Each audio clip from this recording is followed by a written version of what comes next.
Praise the Lord. Praise the Lord. Hallelujah. Hallelujah. Mathai സുവിശേഷം 6-ാം അധ്യായം 25 തുടങ്ങിയുള്ള വാക്യങ്ങൾ നമ്മൾ ഒത്തിരി തവണ കേട്ടിട്ടുള്ളതും നമുക്ക് ഇഷ്ടമുള്ളതുമായിട്ടുള്ള ഒരു വചനഭാഗമാണ്. ഞാൻ വായിക്കാം. ഞാൻ നിങ്ങളോട് പറയുന്നു, എന്ത് ഭക്ഷിക്കും, എന്ത് പാനം ചെയ്യും എന്ന് ജീവനെക്കുറിച്ചോ എന്ത് ധരിക്കും എന്ന് ശരീരത്തെക്കുറിച്ചോ നിങ്ങൾ ഉത്കണ്ഠാകുലരാകേണ്ട. ഭക്ഷണത്തെക്കാൾ ജീവനും വസ്ത്രത്തെക്കാൾ ശരീരവും ശ്രേഷ്ഠമല്ലേ? ആകാശത്തിലെ പക്ഷികളെ നോക്കുവിൻ. അവ വിതയ്ക്കുന്നില്ല, കൊയ്യുന്നില്ല, കളപ്പുരയിൽ ശേഖരിക്കുന്നുമില്ല. എങ്കിലും നിങ്ങളുടെ സ്വർഗസ്ഥനായ പിതാവ് അവയെ തീറ്റിപ്പോറ്റുന്നു. അവയേക്കാൾ എത്രയോ വിലപ്പെട്ടവരാണ് നിങ്ങൾ. ഉത്കണ്ഠ മൂലം ആയുസ്സിന്റെ ദൈർഘ്യം ഒരു മുഴമെങ്കിലും കൂട്ടാൻ നിങ്ങളിൽ ആർക്കെങ്കിലും സാധിക്കുമോ? വസ്ത്രത്തെപ്പറ്റിയും നിങ്ങൾ എന്തിനാകുലരാകുന്നു? വയലിലെ ലില്ലികൾ എങ്ങനെ വളരുന്നു എന്ന് നോക്കുക. അവ അധ്വാനിക്കുന്നില്ല, നൂൽ നൂൽക്കുന്നുമില്ല. സത്യമായി ഞാൻ നിങ്ങളോട് പറയുന്നു, സോളമൻ പോലും തന്റെ സർവമഹത്വത്തിലും ഇവയിൽ ഒന്നിനെ പോലെ അലങ്കൃതനായിരുന്നില്ല. ഇന്നുള്ളതും നാളെ അടുപ്പിലെറിയപ്പെടുന്നതുമായ പുല്ലിനെ ദൈവം ഇപ്രകാരം അലങ്കരിക്കുന്നെങ്കിൽ അല്പവിശ്വാസികളെ, നിങ്ങളെ അവിടുന്ന് എത്രയധികം അലങ്കരിക്കുകയില്ല. അതിനാൽ എന്ത് ഭക്ഷിക്കും, എന്ത് പാനം ചെയ്യും, എന്ത് ധരിക്കും എന്ന് വിചാരിച്ച് നിങ്ങൾ ആകുലരാകേണ്ട. വിജാതീയരാണ് ഇവയെല്ലാം അന്വേഷിക്കുന്നത്. നിങ്ങൾക്ക് ഇവയെല്ലാം ആവശ്യമാണെന്ന് നിങ്ങളുടെ സ്വർഗീയ പിതാവ് അറിയുന്നു. നിങ്ങൾ ആദ്യം അവിടുത്തെ രാജ്യവും അവിടുത്തെ നീതിയും അന്വേഷിക്കുക. അതോടൊപ്പം മറ്റുള്ളവയെല്ലാം നിങ്ങൾക്ക് ലഭിക്കും. അതിനാൽ നാളെയെക്കുറിച്ച് നിങ്ങൾ ആകുലരാകരുത്. നാളത്തെ ദിനം തന്നെ അതിനെക്കുറിച്ച് ആകുലപ്പെട്ടുകൊള്ളും. ഓരോ ദിവസത്തിനും അതതിന്റെ ക്ലേശം മതി. Price the Lord. ഹല്ലേലൂയ. ബൈബിളില് എനിക്ക് ഏറ്റവും ഇഷ്ടപ്പെട്ട ഭാഗങ്ങളിൽ ഒന്നാണിത്. ആവർത്തിച്ച് വായിക്കാൻ ഇഷ്ടമുള്ളതും മറ്റുള്ളവരോട് ആവർത്തിച്ച് വായിക്കാൻ ഞാൻ ആവശ്യപ്പെടുന്നതുമായ ഒരു ഭാഗമായത്. ജീവിതത്തിൽ സ്വാതന്ത്ര്യം അറിയാൻ നമ്മളെ സഹായിക്കുന്ന ഒരു ഭാഗമായത്. സ്വാതന്ത്ര്യം എന്തിൽ നിന്നാണ്? നമ്മുടെ ആകുലതകളിൽ നിന്ന്, അല്ലേ? നമ്മുടെ ആകുലതകളിൽ നിന്ന് നമുക്ക് സ്വാതന്ത്ര്യം വേണം. പരിശുദ്ധാത്മാവിന്റെ ഫലങ്ങളില് നമുക്ക് വ്യാപരിക്കാൻ നമുക്ക് സമാധാനം അത്യാവശ്യമാണ്. നമുക്ക് പരിശുദ്ധാത്മാവിന്റെ ഫലങ്ങള് നമ്മളിൽ നിറയാൻ തുടങ്ങുന്നത് എങ്ങനെയാണെന്ന് ഓർത്താല്, റോമാലേഖനം 5-ാം അധ്യായത്തിന്റെ 5-ാം വാക്യം വായിച്ചാൽ നമുക്കത് പിടികിട്ടും. പ്രത്യാശ നമ്മെ നിരാശരാക്കുന്നില്ല, കാരണം നമുക്ക് നൽകപ്പെട്ടിരിക്കുന്ന പരിശുദ്ധാത്മാവിലൂടെ ദൈവത്തിന്റെ സ്നേഹം നമ്മുടെ ഹൃദയങ്ങളിലേക്ക് ചൊരിയപ്പെട്ടിരിക്കുന്നു. പ്രത്യാശ നമ്മെ നിരാശരാക്കുന്നില്ല. പ്രത്യാശ വഴിയാണ് നമ്മളിലേക്ക് പരിശുദ്ധാത്മാവിലൂടെ ദൈവത്തിന്റെ സ്നേഹം ചൊരിയപ്പെടുന്നത്. ഇങ്ങനെ നമ്മൾ ദൈവത്തിന്റെ സ്നേഹം കൊണ്ട് നിറയുമ്പോഴാണ് നമുക്ക് പരിശുദ്ധാത്മാവിന്റെ ഫലങ്ങളിൽ വ്യാപരിക്കാനായിട്ട് സാധിക്കുന്നത്. പരിശുദ്ധാത്മാവിന്റെ ഫലങ്ങൾ നമ്മളിൽ പ്രകടമാകാൻ തുടങ്ങുന്നത് അങ്ങനെയാണ്. ഇതിന്റെ 1-ാം ഘട്ടം പ്രത്യാശയാണ്. പ്രത്യാശ നമുക്കുണ്ടാകുമ്പോൾ, ഒത്തിരി പ്രാർത്ഥിക്കുമ്പോഴല്ല, പ്രത്യാശയോടെ പ്രാർത്ഥിക്കുമ്പോൾ, ദൈവത്തെ സമീപിക്കുന്നത് പ്രത്യാശയോടെ, വിശ്വാസം ജീവൻ പ്രാപിച്ച് പ്രത്യാശയോടെ നമ്മൾ പ്രാർത്ഥിക്കുന്നവരാകുമ്പോൾ, പ്രത്യാശയോടെ നമ്മൾ ദൈവത്തെ സമീപിക്കുന്ന അവിടെ തുടങ്ങിയാണ് നമ്മുടെ ജീവിതത്തിൽ നമ്മൾ അത്ഭുതങ്ങൾ കാണുക. നമ്മുടെ ജീവിതത്തിൽ നമ്മൾ ആകുലതകൾ കൂടാതെ ജീവിക്കാൻ തുടങ്ങുക. നമ്മൾ ഈ മത്തായി സുവിശേഷം 6-ാം അധ്യായത്തിൽ നമ്മൾ വായിച്ചു കേട്ടതുപോലെ, നാളെയെക്കുറിച്ച് ചിന്തിക്കാതെ, നാളേക്ക് വേണ്ടി കരുതാതെ ജീവിക്കാൻ തക്ക സ്വാതന്ത്ര്യം നമുക്ക് ലഭിക്കുക നമ്മൾ പ്രത്യാശയിൽ ജീവിക്കാൻ തുടങ്ങുമ്പോഴാണ്. അപ്പോഴാണ് പരിശുദ്ധാത്മാവ് നിറയുക, നമ്മുടെ ഉള്ളില് പരിശുദ്ധാത്മാവിന്റെ ഫലങ്ങൾ പ്രകടമാകുക. ഇതിനെല്ലാം ആദ്യം നമുക്ക് വേണ്ടത് പ്രത്യാശയാണ്. പ്രത്യാശ നമ്മൾ ആരോട് ചോദിച്ചാലും നമ്മൾ പറയും, നമ്മൾ ഈശോയിൽ വിശ്വസിക്കുന്നു, അല്ലേ? ഈശോയിൽ വിശ്വസിക്കുന്നു എന്ന് പറയും. പക്ഷേ സഹോദരരെ, നമ്മൾ പലപ്പോഴും വിശ്വാസികളായിട്ടല്ല ലോകത്തിന്റെ മുൻപിൽ കാണപ്പെടുന്നത്. നമ്മൾ ഒത്തിരി ആകുലപ്പെടുന്നവരും വേദനിക്കുന്നവരുമായിട്ടാണ് നമ്മൾ ലോകത്തിന്റെ മുൻപിൽ പലപ്പോഴും കാണപ്പെടുന്നത്, അല്ലേ? നമ്മള് ഒത്തിരി ടെൻഷൻ അടിച്ച് പ്രാർത്ഥിക്കുന്നുണ്ടാകാം. പക്ഷേ നമുക്ക് ഒത്തിരി ടെൻഷൻ അടിക്കുന്നവരായിട്ട്, ഒത്തിരി പ്രാർത്ഥിക്കുന്ന ചില ആളുകളെ ഒത്തിരി ടെൻഷൻ അടിക്കുന്നവരായിട്ട് കണ്ടിട്ടുണ്ട്. കാരണം ഈ മനുഷ്യര് ഒത്തിരി പ്രാർത്ഥിക്കുന്നെങ്കിലും ദൈവത്തിൽ ഇനിയും, എന്നോട് ചോദിച്ചാൽ വ്യക്തിപരമായിട്ട് ഞാൻ പറയും അവർ വിശ്വസിക്കുന്നില്ല എന്ന് തന്നെ പറയും. പ്രത്യാശ വെച്ചിട്ടില്ല, അതാണ് കാരണം. കർത്താവിൽ പ്രത്യാശ വെച്ചിട്ടില്ല. കർത്താവിന് ഈ സാഹചര്യത്തെ എനിക്ക് വേണ്ടി എൻ്റെ മുന്നേ നടന്ന് ഈ സാഹചര്യത്തെ തരണം ചെയ്ത് എനിക്ക് വിജയം നൽകാൻ സാധിക്കും, എനിക്ക് നല്ല ഒരു ഭാവി നൽകാൻ ഈശോയ്ക്ക് സാധിക്കും എന്നുള്ള വിശ്വാസത്തിന്റെ കുറവാണ് നമ്മുടെ ആകുലതയുടെ കാരണം. Price the Lord. ഇത് അല്പം ക്രൂരമാണ് പറയുന്നത്, പക്ഷെ സത്യമാണ് സഹോദരരെ. ഈശോയിൽ അടിയുറച്ച് വിശ്വസിക്കുന്ന ഒരു വ്യക്തി, പ്രത്യാശിക്കുന്ന ഒരു അങ്ങനെ ഒരു വ്യക്തിക്ക് ആകുലപ്പെടാൻ കാരണങ്ങളില്ല. അപ്പൊ നമുക്ക് പ്രത്യാശ വേണമെന്നുള്ള കാര്യം ബോധ്യമായി, അല്ലേ? നമുക്ക് പ്രത്യാശ വേണം. വിശ്വാസം ദൃഢപ്പെടുന്നത്, വിശ്വാസം പ്രകടമാകുന്നത്, വിശ്വാസത്തിന്റെ സാക്ഷ്യമാണ് പ്രത്യാശ. എനിക്ക് വിശ്വാസമുണ്ടോ? ഉണ്ടെങ്കിൽ അതിന്റെ തെളിവ് എന്നിൽ ആകുലത ഇല്ല എന്നുള്ളതാണ്.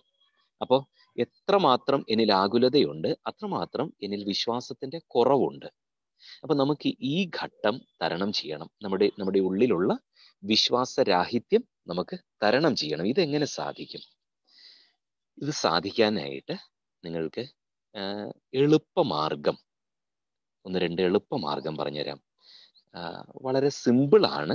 ഇത് നിങ്ങൾ തന്നെ നിങ്ങളുടെ ജീവിതത്തിൽ പ്രായോഗികമാക്കണം. മറ്റൊരാൾക്ക് വന്ന് നിങ്ങൾക്ക് പ്രത്യാശ തരാൻ പറ്റില്ല. നിങ്ങൾക്ക് പ്രത്യാശ നൽകുന്ന ഒത്തിരി പ്രസംഗങ്ങൾ കേൾക്കാനായിട്ട് സാധിക്കും, ഒത്തിരി പേര് നിങ്ങളോട് പ്രസംഗിക്കും. പക്ഷേ പ്രസംഗത്തിൽ നിന്ന് നിങ്ങൾക്ക് പ്രത്യാശ ലഭിക്കില്ല. നിങ്ങൾ തന്നെ പ്രത്യാശ പരിശീലിക്കണം. കർത്താവിന് നിങ്ങളുടെ ജീവിത സാഹചര്യം കൈവിട്ടു കൊടുത്ത് കർത്താവിൽ നിന്ന് ഫലം സ്വീകരിച്ച് കൂടുതൽ വിശ്വസിക്കാനായിട്ട് നിങ്ങളെ തന്നെ പാകപ്പെടുത്തണം.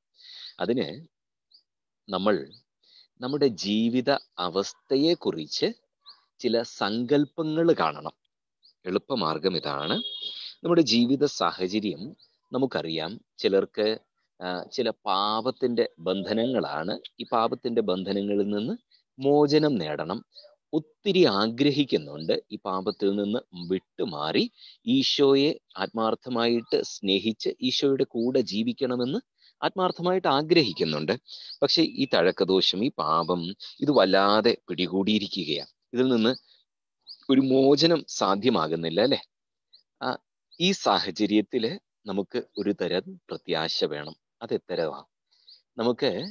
നമ്മള് ഈ പാപം കൂടാതെ കൃപയിൽ ആശ്രയിച്ചുകൊണ്ട് ഈശോയോടൊപ്പം ജീവിക്കുന്ന ആ ദിവസം, ഈശോയോടൊപ്പം വിശുദ്ധിയിൽ ജീവിക്കുന്ന ആ ദിവസത്തെക്കുറിച്ച്, അത് നാളെയാണ് അല്ലെങ്കിൽ ഇന്നാണ്.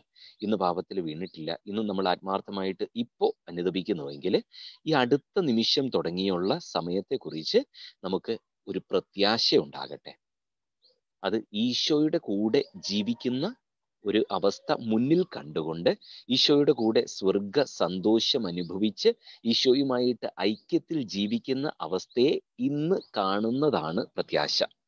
ഇന്ന് നമുക്ക് ആ ഐക്യം അനുഭവപ്പെടുന്നുണ്ടാവില്ല, പക്ഷേ ആ അനുഭവം നമ്മൾ ഇന്ന് വിശ്വാസത്താൽ കണ്ട് അതിന് നന്ദി പറഞ്ഞ്, കർത്താവെ ഈ അനുഭവം എനിക്ക് നൽകുന്നതിനെ ഓർത്ത് നന്ദി പറയുന്നു, ഈ അനുഭവം ഇതെന്റെ കൈപ്പിടിയിലേക്ക് കർത്താവെ അങ്ങ് നൽകുന്നതിനെ ഓർത്ത് നന്ദി പറയുന്നു എന്ന് പറഞ്ഞുകൊണ്ട് നമുക്ക് ഈ അനുഭവം നമുക്ക് ലഭിക്കാനിരിക്കുന്ന ഈ അനുഭവത്തെക്കുറിച്ച് നമുക്ക് പ്രത്യാശയോടെ കാത്തിരിക്കാം, അത് സ്വീകരിക്കാം. ഈശോ ഇത് ആദ്യമേ തരാൻ മനസ്സാണ്. അപ്പോൾ അത് സ്വീകരിക്കാനായിട്ട് നമുക്ക് കരങ്ങൾ തുറന്ന് ഈശോയിൽ നിന്ന് സ്വീകരിക്കാം. ചിലർക്ക് മാനസിക സംഘർഷങ്ങളാണ്. കുടുംബത്തില് നമ്മൾ ഒത്തിരി സ്നേഹിക്കുന്ന ചില വ്യക്തികളിൽ നിന്ന് സ്നേഹം ലഭിക്കാത്ത അവസ്ഥ, തിരസ്കരണവും കുത്തുവാക്കുകളും ഒക്കെ കേട്ട് നമ്മൾ അത് കാരണം നമ്മുടെ ഹൃദയം ഒത്തിരി മുറിപ്പെട്ട് ആ മുറിവുകളെ കുറിച്ചുള്ള ഓർമ്മയും ദുഃഖവും മാനസിക സംഘർഷം ഇങ്ങനെ നിരന്തരം നമ്മളെ വേട്ടയാടിക്കൊണ്ടിരിക്കുന്ന ഒത്തിരി പേരുണ്ട് അല്ലെ. നമുക്ക് ഇവിടെ ഒരു പ്രത്യാശ വേണം. ഇവിടെ നമുക്ക് വേണ്ട പ്രത്യാശ, ഈ വ്യക്തികള്, എന്നെ ഇന്ന് മുറിപ്പെടുത്തുന്ന അതേ വ്യക്തികള്, ഈ വ്യക്തികള് എൻ്റെ ഒപ്പം ഈശോയെ ഹൃദയം തുറന്ന് ആത്മാർത്ഥമായിട്ട് സ്നേഹിച്ച് ആരാധിക്കുന്ന വ്യക്തികളാണ്, ആരാധിക്കാൻ പോകുന്ന വ്യക്തികളാണ്. അവര് ഇതാ അടുത്ത നിമിഷം, അടുത്ത ദിവസം ഇവര് മാനസാന്തരപ്പെടാൻ പോവുകയാണ്. മാനസാന്തരപ്പെട്ട് കഴിയുമ്പോൾ ഇവര് ഞാൻ ഇന്ന് ആയിരിക്കുന്നതിനേക്കാൾ അധികം തീക്ഷ്ണതയിൽ എന്നെ ഇന്ന് തല്ലുന്ന ഭർത്താവ്, എന്നെ ഇന്ന് ചീത്ത പറയുന്ന ഭർത്താവ്, ഞാൻ പറയുന്നത് കേൾക്കാത്ത ഭാര്യ, മക്കള്, പ്രാർത്ഥിക്കാത്ത നിഷേധികളായ മക്കള്, ഇവര് ഇതാ ഉടനെ മനസാന്തരപ്പെട്ട് തൊട്ടടുത്ത ദിവസം തുടങ്ങി നമ്മള് ഒരുമിച്ച് കൈ കോർത്ത് പിടിച്ച് കുടുംബത്തില് കുടുംബ പ്രാർത്ഥന ചൊല്ലുകയും ഒരുമിച്ച് ഈശോയെ ആരാധിക്കാൻ പോവുകയും ചെയ്യുന്നവരാണ്. ഇങ്ങനെ വിശ്വാസത്തിൽ കണ്ടുകൊണ്ട്, വിശ്വാസത്തിൽ നമ്മൾ ഒരുമിച്ച് ഇങ്ങനെ ആരാധിക്കുന്നത് കണ്ടുകൊണ്ട് ഈ അവസ്ഥയ്ക്ക് നന്ദി പറഞ്ഞ്, കർത്താവേ ഈ ദിവസം അങ്ങയുടെ പദ്ധതിയിലുണ്ട്, അത് വേഗം എനിക്ക് നൽകുന്നതിനെ ഓർത്ത് നന്ദി പറയുന്നു എന്ന് പറഞ്ഞ് ഈശോയ്ക്ക് ഈ വരാനിരിക്കുന്ന ദിവസത്തെക്കുറിച്ച് നന്ദി പറഞ്ഞുകൊണ്ട് ആ ദിവസം സ്വീകരിക്കാൻ ഹൃദയം തുറക്കുന്നതാണ് നമ്മുടെ പ്രത്യാശ. ഈ ദിവസത്തെക്കുറിച്ചുള്ള സങ്കല്പങ്ങളും ഈ ദിവസത്തെക്കുറിച്ചുള്ള വലിയ സ്വപ്നവുമാണ് നമ്മുടെ യഥാർത്ഥ പ്രത്യാശ. അവിടെ ഈശോയ്ക്ക് ഒരു സ്ഥാനമുണ്ട്. നമ്മൾ വെറുതെ സന്തോഷിച്ചിരിക്കുന്നതല്ല നമ്മൾ കാണുന്നത്. ഈശോയെ ആരാധിക്കാൻ ഈശോ നമ്മുടെ കൂടെ ആയിരിക്കുന്നത്, ഈശോയിൽ ഒന്നായിട്ട് നമ്മൾ ആയിരിക്കുന്നതാണ് നമ്മൾ കണ്ട് നമ്മൾ ഈശോയ്ക്ക് നന്ദി പറയുന്നത്. അത് കർത്താവിനോട് ഐക്യത്തിലുള്ള ഒരു പ്രത്യാശയാണ് അല്ലേ. ഈ പ്രത്യാശ നമ്മളെ നിരാശരാക്കില്ല. ഈ പ്രത്യാശ നമ്മളെ നിരാശരാക്കില്ല. ഇങ്ങനെ സ്വപ്നം കാണുന്ന വ്യക്തി നിരാശനാവില്ല. ഇങ്ങനെ സ്വപ്നം കാണുന്ന വ്യക്തിയിലേക്ക് ദൈവ സ്നേഹം ചൊരിയും. ദൈവസ്നേഹം ചൊരിയുമ്പോൾ സംഭവിക്കുക, ഇങ്ങനെ പ്രത്യാശിക്കുന്ന വ്യക്തിയില് ഈ അവസ്ഥയ്ക്ക് കാരണക്കാരിയായ വ്യക്തി ഏൽപ്പിച്ച മുറിവുകൾ നിസ്സാരമായി കരിഞ്ഞു ഉണങ്ങിപ്പോകും. ആ ആന്തരിക മുറിവുകൾ നിങ്ങൾ അന്വേഷിച്ചാൽ കണ്ടെത്താൻ പറ്റില്ല. പിന്നെ എത്ര എളുപ്പമാണ് അല്ലേ. ഈശോയുമായിട്ടുള്ള ഐക്യത്തില് നമ്മളെ മുറിവേൽപ്പിച്ച വ്യക്തികളെ കുറിച്ച് പ്രത്യാശിക്കുക. ഭാവിയില് ഇവർ മനസാന്തരപ്പെട്ട ശേഷം ഇവരുമായിട്ട് ക്രിസ്തുവിനോട് ഐക്യപ്പെട്ട് നമ്മൾ ചെയ്യാനിരിക്കുന്ന കാര്യങ്ങൾ നമ്മൾ സങ്കല്പിക്കുക. നമ്മൾ ഈശോയെ ആരാധിക്കുന്നത് കാണുക. ഈ വ്യക്തിയെ, നമ്മളെ ഇന്ന് വെറുക്കുന്ന, നമ്മളെ ഇന്ന് ദ്വേഷിക്കുന്ന ആ വ്യക്തിയോട് കൈകോർത്ത് പിടിച്ച് ഈശോയെ ആരാധിക്കുന്നത് സ്വപ്നം കാണുക. ആ ദിവസത്തെക്കുറിച്ച് ഈശോയ്ക്ക് നന്ദി പറയുക. ഈശോ നമ്മുടെ ഹൃദയങ്ങളെ തുറക്കും. ഈശോയുടെ സ്നേഹം നമ്മുടെ ഹൃദയത്തിൽ നിറയ്ക്കും. വളരെ എളുപ്പമാണ്, വളരെ എളുപ്പമാണ്. അതല്ലാതെ നമ്മൾ പ്രത്യാശ കൂടാതെ നമ്മൾ ഒത്തിരി ഈ ജപമാലകൾ ചൊല്ലി ഒത്തിരി പ്രാർത്ഥിച്ച് നമ്മൾ വല്ലാതെ നിരാശയിൽ പെട്ട് ഇങ്ങനെ രാപകൽ അങ്ങോട്ടും ഇങ്ങോട്ടും മാറും. നമ്മൾ പ്രാർത്ഥിക്കുന്നവരുടെ അടുത്ത് പോയി സന്ദേശം എടുക്കും. എവിടെ സമാധാനം എന്ന് പറഞ്ഞ് നമ്മൾ ഇങ്ങനെ അന്വേഷിച്ച് നടക്കും. സമാധാനം കണ്ടെത്തില്ല. സമാധാനം ഈശോയിൽ വിശ്വസിക്കുമ്പോഴാ, വിശ്വാസം ജീവൻ പ്രാപിക്കുമ്പോഴാ, ഈശോ ഉത്തരവാദിത്വമുള്ള അപ്പനാണെന്ന് ബോധ്യപ്പെടുമ്പോഴാ, ഈശോ നമ്മുടെ ഭാവിയെക്കുറിച്ച്, നല്ല ഭാവിയെക്കുറിച്ച്, ശുഭകരമായ ഭാവിയെക്കുറിച്ച് ഒരു പദ്ധതി മെനഞ്ഞിരിക്കുന്നു എന്ന് വിശ്വസിച്ചുകൊണ്ട് ആ ഭാവി, ശുഭകരമായ ഭാവി, നമ്മുടെ പ്രത്യാശ, ഈശോയോട് ഐക്യത്തിലുള്ള ഒരു ഭാവിയെക്കുറിച്ച് നമ്മൾ സങ്കല്പിച്ച് ഈശോയുടെ കരങ്ങളിൽ ഈശോയ്ക്ക് സന്തോഷമുണ്ടാകുന്ന ഒരു സ്വപ്നം കണ്ട് ആ സ്വപ്നം ഈശോയുടെ കരങ്ങളിൽ നിന്ന് സ്വീകരിക്കാൻ ഒന്ന് ആഗ്രഹിച്ചു നോക്കേ. ഈശോ രണ്ട് കൈയും നീട്ടി നമ്മുടെ ഹൃദയം നിറച്ച്, കരങ്ങൾ നിറച്ച് ഈശോ അത് സത്യമാക്കി തരും. എന്ത് എളുപ്പമാണെന്നറിയോ ഈശോയുടെ കയ്യിൽ നിന്ന് ഓരോന്ന് സ്വീകരിക്കാനായിട്ട്. നിങ്ങളുടെ സാമ്പത്തിക അവസ്ഥ തകർന്നതാണെങ്കിൽ, കടബാധ്യതകളിൽ മുങ്ങിയാണ് നിങ്ങളിപ്പോൾ ഇരിക്കുന്നതെങ്കിൽ ഹൃദയം തുറക്കുക. ഈശോയോട് പറയുക, ഈശോ ഇതാണ് എൻ്റെ അവസ്ഥ. അപ്പൊ ഈശോ നിങ്ങൾക്ക് ചില കാര്യങ്ങൾ കാണിച്ചു തരും. നിങ്ങൾ പ്രത്യാശ അർപ്പിക്കാനായിട്ട് ചില കാര്യങ്ങൾ കാണിച്ചു തരും. നിങ്ങളുടെ കടബാധ്യതകൾ മാറി നിങ്ങളെ ഇന്ന് സഹായിച്ച ചില വ്യക്തികളുണ്ട്. നിങ്ങളെ ഇപ്പോൾ ചീത്ത പറയുന്ന വ്യക്തികൾ, കാശ് തിരിച്ചു കിട്ടാത്തത് കൊണ്ട് അല്ലെങ്കിൽ തിരിച്ചു കൊടുക്കാൻ നിങ്ങൾക്ക് സാധിക്കാത്തത് കൊണ്ട് നിങ്ങളോട് ബന്ധം മോശമായിരിക്കുന്ന ചില വ്യക്തികളുണ്ട് അല്ലേ. ഈ വ്യക്തികൾക്ക് ഈ വ്യക്തികൾ നാളെ അവർക്ക് കടബാധ്യത ഉണ്ടാകണമെന്നല്ല, പക്ഷേ അവർക്ക് ആവശ്യമായ ഒരു ഘട്ടത്തില് നാളെ ഈശോയുടെ നാമത്തില് നിങ്ങൾ സഹായിക്കുന്നതും അവര് അതിന് ഈശോയ്ക്ക് നന്ദി പറയുന്നതും ഒക്കെ ഒന്ന് സ്വപ്നം കണ്ടു നോക്കേ. എന്നിട്ട് ഈ കടബാധ്യതകളൊക്കെ മാറി സമാധാനത്തിൽ കിടന്നുറങ്ങാൻ സാധിക്കാത്ത ആ ഭവനത്തില് നിങ്ങളെ സഹായിച്ച വ്യക്തികളുടെയൊക്കെ കൂടെ അവരോട് ഐക്യത്തില് നിങ്ങൾ ഈശോയെ ആരാധിക്കുന്നതൊന്ന് സ്വപ്നം കണ്ടു നോക്കി. നിങ്ങള് കടബാധ്യതകളൊക്കെ മാറിയ ശേഷം ജീവകാരുണ്യ പ്രവൃത്തികൾ ചെയ്യാൻ തക്ക വിധം കർത്താവ് നിങ്ങളെ സമ്പന്നരാക്കുന്നതും, നിങ്ങൾ തെരുവില് ആവശ്യക്കാരായ മക്കളെ സഹായിക്കുന്നതും, നിങ്ങളുടെ അടുത്ത് സഹായം ചോദിച്ചു വരുന്നവർക്ക് ഈശോയുടെ നാമത്തിൽ സഹായിക്കുന്നതും, ഈശോ ആഗ്രഹിക്കുന്നത് പോലെ വസ്ത്രമില്ലാത്തവർക്ക് കൊടുക്കുന്നതോ ഭക്ഷണമില്ലാത്തവർക്ക് കൊടുക്കുന്നതോ ഒക്കെ അങ്ങനെ ഒന്ന് സങ്കല്പിച്ചു നോക്കേ. നല്ല സ്വപ്നമാണ്, ഈശോ ആഗ്രഹിക്കുന്ന സ്വപ്നമാണ്. ഇത് ചെയ്യാൻ നിങ്ങൾക്ക് മനസ്സുണ്ട് എന്ന് ഈശോയെ ബോധ്യപ്പെടുത്താനായിട്ട് നിങ്ങളുടെ കയ്യിൽ ഇല്ലാത്ത കാശ് ഒരു ചെറിയ തുക എടുത്തിട്ട്, ഒരു 500 രൂപയോ 1000 രൂപയോ എടുത്തിട്ട് നിങ്ങൾ ആർക്കെങ്കിലും ഒരു ദാനധർമ്മം ഇപ്പൊ ഒന്ന് ചെയ്തിട്ട്, ഇത് ഞാൻ ഈശോയെ തട്ടിക്കാൻ വേണ്ടി അല്ലെങ്കിൽ അങ്ങയുടെ കയ്യിൽ നിന്ന് അനുഗ്രഹം വാങ്ങിക്കാൻ വേണ്ടി മാത്രമല്ല, ആത്മാർത്ഥമായിട്ട് സ്വപ്നം കാണുന്നതാണെന്ന് ഈശോയോട് ബോധ്യപ്പെടുത്താൻ അങ്ങനെ എന്തെങ്കിലും ഒരു ദാനധർമ്മം ഒന്ന് ചെയ്തിട്ട് ഈശോയോട് പറഞ്ഞു നോക്കി, എൻ്റെ ഈ സ്വപ്നം സത്യമാണ് ഈശോ എന്നൊന്ന് പറഞ്ഞു നോക്കി. നിസ്സാരമായിട്ട് നിങ്ങളുടെ ബാധ്യതകൾ മാറിക്കിട്ടും. കാരണം അവിടെ ജീവനുള്ളൊരു വിശ്വാസമുണ്ട്, പ്രത്യാശയുണ്ട്. നിങ്ങൾ ഈശോ ആഗ്രഹിക്കുന്ന ഒരു സ്വപ്നം നിങ്ങൾ കാണുന്നു. ഈശോ നിങ്ങളുടെ ഹൃദയം എത്തരത്തിലാകണമെന്ന് ഈശോ ആഗ്രഹിക്കുന്നു. അത്തരത്തിൽ നിങ്ങൾ നിങ്ങളുടെ ഹൃദയത്തെ പാകപ്പെടുത്തിയ ശേഷമാണ് പിന്നെ നിങ്ങൾ പ്രാർത്ഥിക്കുന്നത്. ഈശോയോട് ഐക്യപ്പെടുക എന്നുള്ളതാണ് നമ്മളുടെ ഏത് ജീവിതാവസ്ഥയിലും ഈശോ ആഗ്രഹിക്കുന്നത്. നമ്മളുടെ ശരീരത്തിന്റെ ഒത്തിരി രോഗത്തിന്റെ പീഡകളുടെയൊക്കെ അവസ്ഥയുണ്ട് അല്ലേ?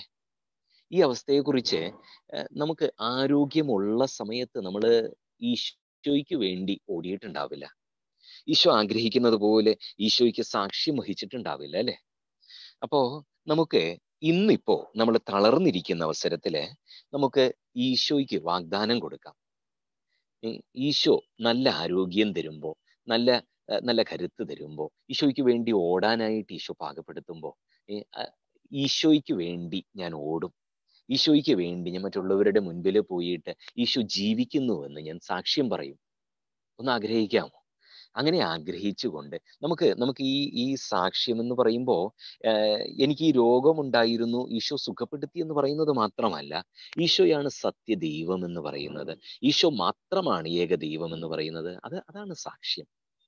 പലപ്പോഴും രോഗസൗഖ്യം കിട്ടുന്നവര് ഏതാനും നാള് ഇങ്ങനെ അവര് ധ്യാന കേന്ദ്രങ്ങളിൽ പോയിട്ട് സാക്ഷ്യം പറയും. പക്ഷെ അതിനുശേഷം പിന്നെ ഈ വ്യക്തികളെയും കാണില്ല, അവരുടെ സാക്ഷ്യത്തെയും കാണില്ല. നമ്മൾ അങ്ങനെയല്ല. നമ്മൾ വചനം ജീവിക്കുമ്പോൾ നമ്മൾ ജീവിക്കുന്ന സാക്ഷ്യമായിട്ട് മാറും. ചില കാര്യങ്ങൾ ഇപ്പോൾ ഞാൻ മുമ്പ് ജോലി ചെയ്തിരുന്ന ഓഫീസില് മീറ്റിങ്ങുകൾക്ക് എന്നെ വിളിക്കുകയല്ല. ഞാൻ നല്ലൊരു പൊസിഷനിലായിരുന്നു, പക്ഷെ മീറ്റിങ്ങുകൾക്ക് എന്നെ വിളിക്കില്ല. കാരണം മീറ്റിങ്ങില് ചർച്ച ചെയ്യുന്നത് ഓഫറുകളെ കുറിച്ച്, എങ്ങനെ പരസ്യം കൊണ്ടുവരാം, എങ്ങനെ ആളുകളെ ആകർഷിക്കാം എന്നൊക്കെയാ. ആകർഷിക്കുന്നത് മിക്കപ്പോഴും കള്ളത്തരം പറഞ്ഞിട്ടാണ് അല്ലേ, അല്ലെങ്കിൽ ഉള്ളതിനെ പെരുപ്പിച്ച് കാട്ടിയിട്ടാണ്. ഞാൻ അതിന് നിൽക്കുകയല്ല, ഞാൻ ഉള്ളത് മാത്രമേ പറയുള്ളൂ. അപ്പോൾ എന്നെ വിളിച്ചിട്ട് കാര്യമില്ല എന്ന് മാനേജർക്ക് അറിയാം, മറ്റുള്ളവർക്കറിയാം. അപ്പൊ എന്നെ വിളിക്കുകയല്ല. ഇത് സത്യത്തില് വചനത്തിനൊരു സാക്ഷ്യമാണ്. എൻ്റെ ഉള്ളിൽ ഈശോ ഉള്ളത് കൊണ്ട് ഞാൻ പൊളി വാക്ക് പറയാനോ കള്ളം പറയാനോ ഞാൻ നിൽക്കുകയില്ല എന്ന് അവരുടെ മുമ്പിൽ അതൊരു സാക്ഷ്യമായി. അതിന്റെ സാക്ഷ്യം എന്താന്ന് വെച്ചാല്, അവരുടെ ജീവിതത്തിൽ ഒരു ആവശ്യം വരുമ്പോൾ അവർക്കറിയാം ഈ മനുഷ്യനോട് പ്രാർത്ഥന ചോദിച്ചാൽ ഇത് നടക്കുമെന്ന്. അവർക്ക് സംശയമില്ല. വെറുതെ പ്രാർത്ഥിക്കുന്ന ആളായിട്ട് കാണപ്പെടുകയല്ല, ഈശോയുടെ ഹിതമനുസരിച്ച് ജീവിക്കുന്ന ആളായിട്ട് കാണപ്പെട്ടു. അതാണ് സാക്ഷ്യം. നമുക്ക് അങ്ങനെ കാണപ്പെടാൻ വേണ്ടി ആഗ്രഹിക്കാം. നമ്മുടെ രോഗമുള്ള ഇന്ന് നമുക്ക് പുറമേ പോയി മറ്റുള്ളവരുടെ മുൻപിൽ ജീവിക്കാൻ സാധിക്കാത്ത അവസ്ഥയെ മാറ്റിവെച്ചിട്ട് നമുക്ക് ഈശോയ്ക്ക് വേണ്ടി ജീവിക്കുന്ന സാക്ഷ്യമായിട്ട്, ഈശോ ആഗ്രഹിക്കുന്നത് പോലെ ജീവിക്കുന്ന വ്യക്തികളായിട്ട് കാണപ്പെടാൻ വേണ്ടി നമുക്ക് ആഗ്രഹിക്കാം. മറ്റുള്ളവരെ തിരുത്താൻ, അവരെയും കൈപിടിച്ച് ഈശോയിലേക്ക് ചേർക്കാനായിട്ട് നമുക്ക് ആഗ്രഹിക്കാം. ഇങ്ങനെ ആഗ്രഹിച്ചുകൊണ്ട് നമ്മൾ ഈ ഭൂമിയിൽ നേടാനിരിക്കുന്ന ഒരു പറ്റം ആത്മാക്കൾ, അത് 1000-ങ്ങളാകാം 10,000-ങ്ങളാകാം, ഈ ആത്മാക്കളെയൊക്കെ കൈകോർത്ത് പിടിച്ച് സ്വർഗത്തിലേക്ക് കടന്നു ചെല്ലുന്ന ഒരു ദൃശ്യം ഒന്ന് സ്വപ്നം കണ്ടു നോക്കേ. എന്ത് നല്ല പ്രത്യാശയാണ്, എന്ത് നല്ല സ്വപ്നമാ. ഈശോ ആഗ്രഹിക്കുന്ന സ്വപ്നം അതല്ലേ? ഈ സ്വപ്നം ഹൃദയത്തിൽ കാണുന്ന വ്യക്തിയെ ഈശോ രോഗക്കിടക്കയിൽ തളർത്തി കിടത്തുവോ? സാധ്യമല്ല. ഈശോയുടെ ആവശ്യമായിട്ട് മാറും ഈ വ്യക്തിക്ക് സൗഖ്യം കൊടുത്ത് ഈ വ്യക്തിയെ ലോകത്തിലേക്ക് ഇറക്കി വിടുക എന്നുള്ളത് ഈശോയുടെ സ്വപ്നമായിട്ട് മാറും. ഈശോയുടെ ആഗ്രഹവും ആവശ്യവുമായിട്ട് മാറും. സ്വർഗത്തിന്റെ മൊത്തം ആവശ്യമായിട്ട് അത് മാറും. അല്ലേ? ഇപ്പൊ നമ്മൾ പ്രാർത്ഥിക്കുന്നത് നമ്മുടെ മാത്രം ആവശ്യം. പക്ഷേ ഈശോയോട് കൂടെ ചേർന്ന് നമ്മൾ കാണുന്ന സ്വപ്നങ്ങളെല്ലാം സ്വർഗത്തിന്റെ മൊത്തം സ്വപ്നമായിട്ട് മാറും. അവിടെ അവിടെ ദൈവ സ്നേഹത്തിന് ഒരു സ്ഥാനമുണ്ട്. അവിടെ ഈശോയ്ക്ക് ഒരു സ്ഥാനമുണ്ട്. ഈശോയോട് ചേർന്ന് നമുക്ക് സ്വപ്നം കാണാം. ചില ആളുകൾ സമ്പത്തിന്റെ കാര്യത്തിൽ വിടുതൽ കിട്ടുന്ന കാര്യമൊക്കെ പറയുമ്പോൾ സ്വപ്നം കാണുക ഒരുപാട് സമ്പത്തെന്ന. അങ്ങനെയല്ല. നമ്മുടെ ആവശ്യങ്ങള് പൂർണ്ണമാകുന്ന തരത്തിൽ നമുക്ക് ആവശ്യങ്ങൾ നിറവേറാനുള്ള സമ്പത്ത് വേണം. കിടക്കാൻ ഒരു വീട് വേണം, സഞ്ചരിക്കാൻ ഒരു വാഹനം വേണം. ഇതൊക്കെ ന്യായമുള്ള കാര്യങ്ങളാണ്. ആവശ്യത്തിന് നമുക്ക് സമ്പത്ത് വേണം. ഇത് മറ്റുള്ളവരെ കാണിക്കാൻ വേണ്ടിയല്ല. ചിലരൊക്കെ വീട് വെക്കുന്നത് മറ്റുള്ളവരുടെ മുമ്പിൽ മേനി അങ്ങനെയൊന്നുമല്ല. നമുക്ക് മറ്റുള്ളവരുടെ മുൻപിൽ അഹങ്കരിക്കാൻ വേണ്ടിയല്ല. ഈശോയ്ക്ക് സ്ഥാനമുള്ള നമ്മുടെ ആവശ്യങ്ങൾ നിറവേറ്റുന്ന തരത്തിലുള്ള ഒരു ഭവനം, ഒരു ജോലി, വരുമാനം, ഇതൊക്കെ നമുക്ക് ആവശ്യമാണ്. നമുക്ക് അഹങ്കരിക്കാനല്ല, ഈശോയോട് കൂടെ ചേർന്ന് നമുക്ക് എളിമയില്, സാഹോദര്യത്തില് മറ്റുള്ളവരോട് പങ്കുവെച്ചൊക്കെ ജീവിക്കാൻ തക്ക വിധം നമുക്ക് എല്ലാം വേണം. സമാധാനം വേണം, ആനന്ദം വേണം, അത്യാവശ്യത്തിന് സമ്പത്ത് വേണം, ഇതൊക്കെ നമുക്ക് വേണം. അപ്പൊ ഈശോയ്ക്ക് സ്ഥാനമുള്ള സ്വപ്നങ്ങള് നമുക്ക് ഇന്ന് തൊട്ട് കാണാം. ഈ സ്വപ്നങ്ങള് ഈശോ ആഗ്രഹിക്കുന്ന പ്രത്യാശയാണ്. നമ്മൾ നേടാനിരിക്കുന്ന ആത്മാക്കളെ കുറിച്ചൊക്കെ സ്വപ്നം കാണുമ്പോൾ നമ്മൾ ആയിരിക്കുന്ന ജീവിതാവസ്ഥയിൽ ചിലരൊക്കെ കാത്തിരിക്കുകയാ, ജോലി റിട്ടയർ ഒക്കെ ആയതിനു ശേഷം വചനം പ്രസംഗിക്കാന്നൊക്കെ. അങ്ങനെ ഒന്നും കാത്തിരിക്കേണ്ട ആവശ്യമില്ല.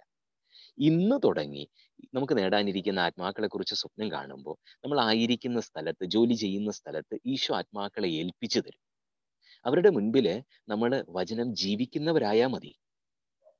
ഈശോയെ പ്രതിയാണ് ഞാൻ ഇങ്ങനെ ആയിരിക്കുന്നത്, ഞാൻ കളവ് പറയാത്തത് ഈശോ എന്നോട് കളവ് പറയരുത് എന്ന് പറഞ്ഞത് കൊണ്ടാണ് എന്ന് നമ്മൾ കളവ് പറയേണ്ട സാഹചര്യം വരുമ്പോൾ പറഞ്ഞാൽ മതി. അങ്ങനെ പറയുമ്പോൾ അത് അവരുടെ മുൻപില് ഒരു ജീവിക്കുന്ന സാക്ഷ്യമായിട്ട് മാറും. ചില ആളുകൾക്ക് ആരോട് സംസാരിക്കുന്നതെന്ന് പോലും ഒരു ബോധ്യമില്ല. കഴിഞ്ഞ ദിവസം ഒരു സഹോദരി എന്നോട് പറയുമായിരുന്നു, സഹോദര, ഈശോ തന്ന സന്ദേശമാണെന്ന് പറഞ്ഞ് എൻ്റെ അമ്മായിയമ്മയോട് ഇങ്ങനെ പറഞ്ഞാൽ മതി എന്ന് പറഞ്ഞിട്ട് എന്നെ ഉപദേശിക്കുകയാണ്. ഇങ്ങനെയൊക്കെ പറയണം എൻ്റെ അമ്മായിയമ്മയോട്, അപ്പൊ എൻ്റെ അമ്മായിയമ്മ നന്നാകും. കളവ് പറയാനേ എന്നോട് പറയുക. എന്ത് പൊട്ടത്തരാന്നൊക്കെ. നമുക്ക് ഈ എന്താ പറയാ, കളവ് അത്രമാത്രം രക്തത്തിൽ അലിഞ്ഞുപോയേ ചില മനുഷ്യരുടെ. നമുക്ക് ഇതൊക്കെ വിട്ടു മാറിയിട്ട് ഈശോ എന്താ ആഗ്രഹിക്കുന്നതെന്ന് നമുക്ക് ചിന്തിക്കാം. എന്നിട്ട് ഈശോ ആഗ്രഹിക്കുന്നത് പോലെ ജീവിക്കാനായിട്ട് നമുക്ക് സ്വപ്നങ്ങൾ കാണാൻ തുടങ്ങാം. നമ്മുടെ ഭാവിയെക്കുറിച്ച് ആകുലതകളല്ല, നമുക്ക് സ്വപ്നങ്ങൾ കാണാം. ഈശോയ്ക്ക് സ്ഥാനമുള്ള സ്വപ്നങ്ങൾ. ഈശോയ്ക്ക് സ്ഥാനമുള്ള സ്വപ്നങ്ങൾ നമ്മുടെ ഹൃദയത്തിൽ ഉണ്ടാകുമ്പോൾ നമുക്ക് നാളെയെക്കുറിച്ചുള്ള എല്ലാ ആകുലതകളും വിട്ടുപോകും. നമ്മുടെ മക്കളെക്കുറിച്ചുള്ള ഭാവിയെക്കുറിച്ചൊക്കെ ആകുലതകൾ ഒത്തിരിയുള്ള അമ്മമാർ ഈ കൂട്ടത്തിലുണ്ട്. നമുക്കതെല്ലാം മാറ്റി വെച്ചിട്ട് നമുക്ക് ഈശോയ്ക്ക് സ്ഥാനമുള്ള സ്വപ്നങ്ങൾ മക്കളെക്കുറിച്ച് കാണാം, നമ്മുടെ ഭാവിയെക്കുറിച്ച് കാണാം. മക്കളെക്കുറിച്ചൊക്കെ സ്വപ്നം കാണുമ്പോൾ അവര് ഈശോയുടെ കൂടെ പ്രാർത്ഥിക്കുന്ന മക്കളായിട്ട്, ഈ ഈശോയോട് സ്നേഹമുള്ള മക്കളായിട്ട്, ഈ സ്വർഗത്തിൽ പ്രവേശിക്കാൻ പോകുന്ന മക്കളായിട്ട്. ചില അമ്മമാരൊക്കെ ഡോക്ടർമാരും എഞ്ചിനീയർമാരും ആകാൻ മക്കൾക്ക് വേണ്ടി പ്രാർത്ഥിക്കും. മക്കള് തങ്ങളുടെ കൂടെ സ്വർഗത്തിൽ വേണമെന്ന് പ്രാർത്ഥിക്കാറില്ല. എൻ്റെ സഹോദരരെ, അവര് ചിലപ്പോൾ യൂറോപ്പിലോ അമേരിക്കയിലോ പോയി ലക്ഷങ്ങൾ സമ്പാദിച്ചെന്ന് വരാം. സ്വർഗത്തിൽ നിങ്ങളോടൊപ്പം വേണമെന്ന് അവർക്ക് കൂടി ഒരു സ്ഥാനത്തിന് വേണ്ടി നിങ്ങൾ പ്രാർത്ഥിക്കുക. അതാ ഈശോ ആഗ്രഹിക്കുന്ന പ്രാർത്ഥന. അവരിനി ഒരു ജോലിയും ഇല്ലെങ്കിലും ഒരു കുഴപ്പമില്ല കേട്ടോ. അവർ ഈശോയെ സ്നേഹിക്കുന്നവരാണെങ്കിൽ ഈശോ അവരെ കരുതിക്കൊള്ളും. നമുക്ക് ഈശോയ്ക്ക് സ്ഥാനമുള്ള സ്വപ്നങ്ങൾ ഇന്ന് തുടങ്ങി നമ്മുടെ മക്കളെക്കുറിച്ച്, നമ്മുടെ ഭാവിയെക്കുറിച്ച്, നമ്മുടെ ജീവിത അവസ്ഥകളെക്കുറിച്ച് കാണാം. ഇത് 4 കാര്യങ്ങളാണ് ഞാൻ പറഞ്ഞത്. ആത്മാവിന്റെ അവസ്ഥയെക്കുറിച്ച്, പാപകരമായ നമ്മുടെ ജീവിത അവസ്ഥകളെക്കുറിച്ച് നമുക്ക് പ്രത്യാശയോടെ സ്വപ്നങ്ങൾ കാണാം. നമ്മുടെ മനസ്സിന്റെ അവസ്ഥകളെക്കുറിച്ച് പ്രത്യാശയോടെ ഈശോയോട് ചേർന്ന് നമുക്ക് സ്വപ്നങ്ങൾ കാണാം. നമുക്ക് നമ്മുടെ സാമ്പത്തിക അവസ്ഥയെക്കുറിച്ച് ഈശോയോട് ചേർന്ന് സ്വപ്നങ്ങൾ കാണാം. നമ്മുടെ ശരീരത്തിന്റെ അവസ്ഥയെക്കുറിച്ചും ഈശോയോട് ചേർന്ന് സ്വപ്നങ്ങൾ കാണാം. ഈശോ ഈ 4 മേഖലകളെയും ഈശോയുടെ സ്വന്തമാക്കും. നമ്മുടെ ജീവിതത്തിൽ ഈശോയ്ക്ക് ഒരു സ്ഥാനമുണ്ടാകും. നമ്മുടെ ഹൃദയത്തില് നമ്മൾ സ്വപ്നം കാണുന്നത്, സ്വപ്നങ്ങളും നമ്മുടെ ഓർമ്മകൾ, ദുഃഖങ്ങൾ, ഇതെല്ലാം നമ്മൾ ശേഖരിച്ച് ചേർത്ത് വെക്കുന്നത് നമ്മുടെ ഹൃദയത്തിലാണ്. നമ്മുടെ ഹൃദയത്തില് ഈശോയ്ക്ക് നമ്മൾ ഈശോയോട് ചേർന്ന് സ്വപ്നം കാണാൻ തുടങ്ങുമ്പോൾ ഈശോയ്ക്ക് ഒരു സ്ഥാനമുണ്ടാകും. ഈശോ നമ്മുടെ ഹൃദയത്തിൽ ജീവനുള്ളവനായിട്ട് മാറും. അപ്പോ നമ്മുടെ ആകുലതകൾ താനെ വിട്ടുമാറും.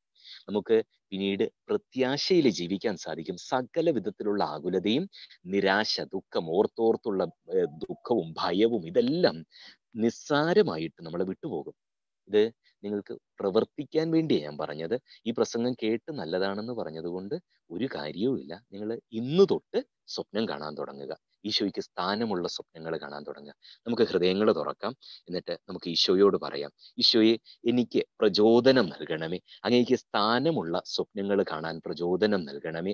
കർത്താവേ, എൻ്റെ ഭാവിയെക്കുറിച്ച് അങ്ങയുടെ സ്വപ്നങ്ങൾ എനിക്ക് വെളിപ്പെടുത്തണമേ. അതിനോട് ചേർന്ന് സ്വപ്നം കാണാൻ കർത്താവേ, അങ്ങേക്ക് സ്ഥാനമുള്ള സ്വപ്നങ്ങൾ കാണാൻ എന്നെ അനുഗ്രഹിക്കണമേ എന്ന് പറയാം. നമുക്ക് എല്ലാവർക്കും അൺമ്യൂട്ട് ചെയ്യാം. ഒരു നിമിഷം നമ്മുടെ ഹൃദയങ്ങൾ തുറക്കാൻ നമുക്ക് ആഗ്രഹിക്കാം. നമ്മുടെ അപ്പൻ നമുക്ക് നൽകാൻ ആഗ്രഹിക്കുന്ന സ്വപ്നങ്ങൾ നമുക്ക് കാണാം, നമുക്ക് സ്വീകരിക്കാം, ഈശോയിൽ നിന്ന് സ്വീകരിക്കാം. Hallelujah, hallelujah. നമുക്ക് ഒരുമിച്ച് സ്തുതിക്കാം. അപ്പാ ഞങ്ങളെ സ്പർശിക്കണമേ എന്ന് പ്രാർത്ഥിക്കുന്നു. കർത്താവേ, ഞങ്ങളുടെ ഹൃദയങ്ങളെ അങ്ങ് തുറക്കണമേ എന്ന് പ്രാർത്ഥിക്കുന്നു. ഈശോയെ, ഞങ്ങളുടെ ഹൃദയത്തിന്റെ അവസ്ഥ ഏറ്റെടുക്കണം. ഈശോയെ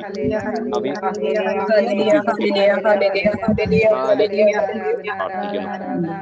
ഹല്ലേലൂയ, ഹല്ലേലൂയ. ഈശോയെ ആരാധന.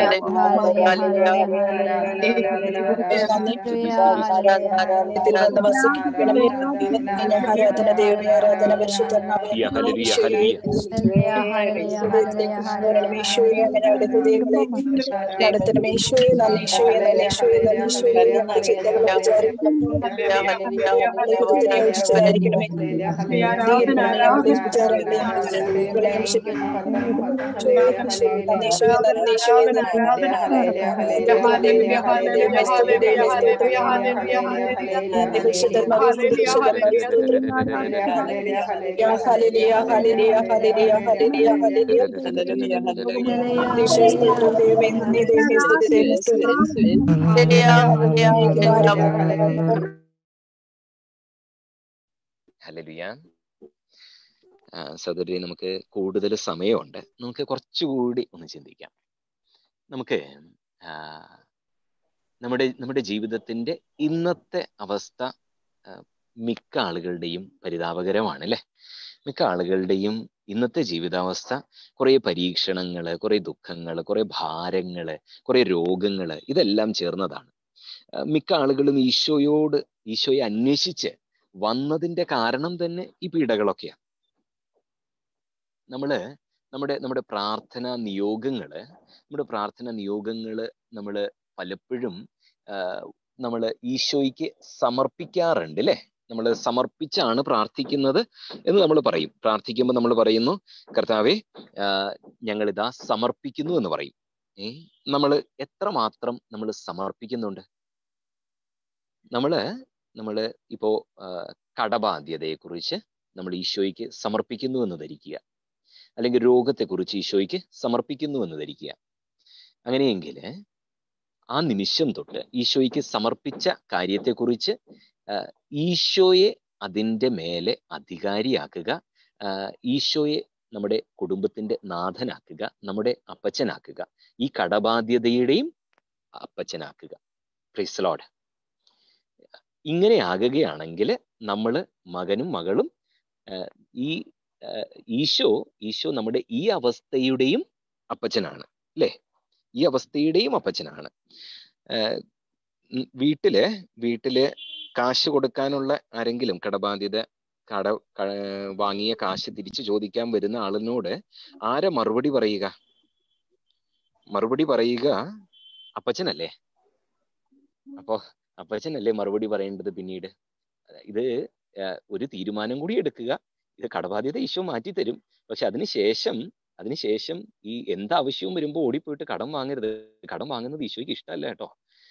നമ്മുടെ കയ്യിൽ ഈശോ തന്നെ കാശ് തരും. അതനുസരിച്ച് ജീവിക്കാൻ ഈശോ പറഞ്ഞിട്ടുള്ളൂ. കടം വാങ്ങാനൊന്നും ഈശോ പറഞ്ഞിട്ടില്ല കേട്ടോ. അപ്പൊ നമുക്ക് ഇപ്പോൾ ഉള്ള കടബാധ്യതകൾ ഈശോയെ ഏൽപ്പിക്കാം. ഇപ്പോൾ ഉള്ള രോഗങ്ങൾ ഈശോയെ ഏൽപ്പിക്കാം. ഇപ്പോൾ ഉള്ള ദുഃഖം, ഭാരം, ഇതെല്ലാം ഈശോയെ ഏൽപ്പിക്കാം. ഇപ്പോൾ ഉള്ള സകല വിഷമതകളും ഈശോയെ ഏൽപ്പിക്കാം. എന്നിട്ട് ഈശോയെ ഈ അവസ്ഥയുടെ നാഥനാക്കാം. നമ്മളിപ്പോ കൊണ്ടുവന്ന കുറെ ഭാരങ്ങളില്ലേ, ഇതെല്ലാം ഈശോയുടെ കരങ്ങളിൽ ഏൽപ്പിക്കാം. ഇപ്പോൾ ഏൽപ്പിക്കാം. ഹൃദയം തുറന്ന് ഈശോയെ ഈ അവസ്ഥയുടെ രക്ഷകനും നാഥനുമായിട്ട്, അപ്പച്ചനായിട്ട് സ്വീകരിക്കുക. ഈശോയ്ക്ക് അധികാരം കൊടുക്കുക. ഈശോയ്ക്ക് ഈ അവസ്ഥ വിട്ടുകൊടുക്കുക. ഈശോ ഈ കാര്യത്തെക്കുറിച്ച് പൂർണ്ണ ഉത്തരവാദിത്വമുള്ള അപ്പനാണെന്ന് വിശ്വസിച്ച് ഈ അപ്പന്റെ കയ്യിൽ ഈ അവസ്ഥയെ വിട്ടുകൊടുക്കുക. നമുക്ക് അൺമ്യൂട്ട് ചെയ്യാം. നമുക്ക് ഒരുമിച്ച് കർത്താവിന്റെ കരങ്ങളിൽ ഈ അവസ്ഥയെ നമുക്ക് പൂർണ്ണമായി വിട്ടുകൊടുക്കാം. ഈ അവസ്ഥയെക്കുറിച്ച് നമ്മുടെ സകല ഭാരങ്ങളും നമുക്ക് ഇറക്കി വെക്കാം. ഈ അവസ്ഥയെക്കുറിച്ച്, ഈ അവസ്ഥ നാളെ എന്താകും, എൻ്റെ ജീവിതാവസ്ഥ, ജപ്തി വന്ന എൻ്റെ വീടിൻ്റെ അവസ്ഥ, എനിക്കിത് നഷ്ടപ്പെട്ടാലും ഞാൻ നാളെ എങ്ങനെ ജീവിക്കും, എൻ്റെ ഈ ബന്ധം തകർന്നാലും ഞാൻ നാളെ എങ്ങനെ ജീവിക്കും, ഇങ്ങനെയുള്ള ആകുലതകൾ മുഴുവനായിട്ട് ഈശോയുടെ കയ്യിൽ ഇപ്പോൾ വിട്ടുകൊടുക്കുക. എന്നിട്ട് വിശ്വസിക്കുക, ഈശോ എൻ്റെ അപ്പച്ചനാണ്, ഈ അവസ്ഥയുടെയും അപ്പച്ചനാണ്. ഈശോ എൻ്റെ രക്ഷകനാണ്, ഈ അവസ്ഥയുടെയും രക്ഷകനാണ്. ഈശോ എൻ്റെ നാഥനാണ്, പരിപാലകനാണ്, ഈ അവസ്ഥയുടെയും നാഥനും പരിപാലകനുമാണ്. പൂർണ്ണമായി വിശ്വസിക്കുക. അന്ധമായിട്ട് കൊച്ചു കുഞ്ഞുങ്ങൾ അപ്പന്റെയും അമ്മയുടെയും മേലെ എങ്ങനെ വിശ്വാസം അർപ്പിക്കുന്നു അതുപോലെ വിശ്വാസം അർപ്പിച്ചുകൊണ്ട് ഈശോയ്ക്ക് ഈ കാര്യത്തെക്കുറിച്ചുള്ള പൂർണ്ണ അധികാരവും ഉത്കണ്ഠയും ആകുലതയും എല്ലാം ഈശോയ്ക്ക് വിട്ടുകൊടുക്കുക. പറയുക, ഈശോയോട് പറയുക, ഈശോയെ ഇനി മേലിൽ ഞാൻ ഈ കാര്യത്തെക്കുറിച്ച് ആകുലപ്പെടില്ല. ഇതിന്റെ ഈ അവസ്ഥയുടെ പൂർണ്ണ അധികാരം, ആകുലത, ഉത്കണ്ഠ എല്ലാം ഞാൻ ഈശോയെ അങ്ങേക്ക് വിട്ടു നൽകുന്നു. ഞാൻ ഇനി മേലിൽ ഇതിനെക്കുറിച്ച് ആകുലപ്പെടില്ല. അങ്ങാണ് ഈ അവസ്ഥയുടെ നാഥൻ. നമുക്ക് വിട്ടുകൊടുക്കാമോ? ഹൃദയം തുറന്ന് ഈശോ കരങ്ങളില് ഈ ഭാരമൊക്കെ എടുത്ത് മുന്നിലേക്ക് നീട്ടി ഈശോയുടെ കാൽക്കീഴിലേക്ക് നമുക്കിത് അർപ്പിക്കാം. ഇപ്പോ അങ്ങനെ ചെയ്യുക. ഈ ഭാരമെല്ലാം കൈക്കുമ്പിളില് ശേഖരിച്ച് ഈശോയുടെ പാദത്തിലേക്ക് സമർപ്പിക്കുക. നമുക്ക് ഒരുമിച്ച് ഈശോയെ ആരാധിക്കാം, സ്തുതിക്കാം. ഈശോ ഈ ഭാരമെല്ലാം ഏറ്റെടുക്കുന്നു. കരങ്ങൾ നീട്ടി ഇതാ നിങ്ങളുടെ ഭാരങ്ങളെല്ലാം ഈശോ ഏറ്റെടുക്കുകയാണ്. വിശ്വസിച്ചുകൊണ്ട് എല്ലാം വിട്ടുകൊടുക്കാം. ശരീരത്തിന്റെ അവസ്ഥ പൂർണ്ണമായിട്ട് ഈശോയ്ക്ക് വിട്ടുകൊടുക്കാം. മനസ്സിന്റെ അവസ്ഥ പൂർണ്ണമായിട്ട് വിട്ടുകൊടുക്കാം. നമ്മുടെ ആത്മാവിന്റെ അവസ്ഥ, പാപബന്ധനങ്ങള്, നമ്മളായിരിക്കുന്ന എല്ലാ കെട്ടുകളും ഈശോയ്ക്ക് വിട്ടുകൊടുക്കാം. ഈശോ ഈ മേഖലകളിലെല്ലാം, സാമ്പത്തിക മേഖലയുടെ, നമ്മുടെ വരുമാന മേഖലയിലെ സകല ബന്ധനവും ഈശോയ്ക്ക് വിട്ടുകൊടുക്കാം. ഈശോ ഈ മേഖലകളിലെല്ലാം കെട്ടുകൾ ഇപ്പോൾ അഴിക്കും. ഈശോ പൂർണ്ണ അധികാരം ഏറ്റെടുക്കുമ്പോൾ പിന്നീട് ഈ മേഖലകളിലൊന്നും ബന്ധനം ഉണ്ടായിരിക്കുക സാധ്യമല്ല. ഈശോ നമുക്ക് സ്വാതന്ത്ര്യം തരും. സ്വാതന്ത്ര്യത്തിലേക്ക് നമ്മളെ കരം പിടിച്ചുയർത്തും. നമുക്ക് ഒരുമിച്ച് സ്തുതിക്കാം. കർത്താവ് ഇപ്പോ നമുക്ക് വിടുതൽ തരുന്ന സമയമാണ്. കർത്താവ് പൂർണ്ണ വിടുതൽ നൽകും. വിട്ടുകൊടുക്കുക. സകല ചിന്ത, ആകുലത, ഓർത്തുള്ള ദുഃഖം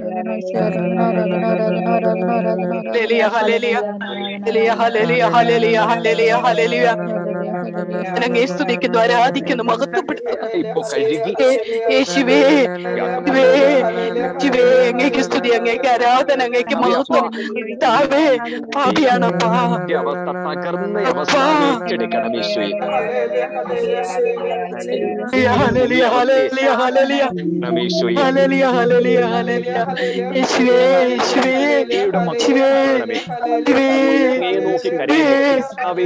ഏറ്റെടുക്കണമേ ഇവരുടെ ഭാരങ്ങളെ, ഏറ്റെടുക്കണമേ. സ്വർഗം തുറന്ന് അടയാളങ്ങളും പ്രവർത്തിക്കണമേ, നൽകണമേ എന്ന് പ്രാർത്ഥിക്കുന്നു. അനുഭവിക്കാനുള്ള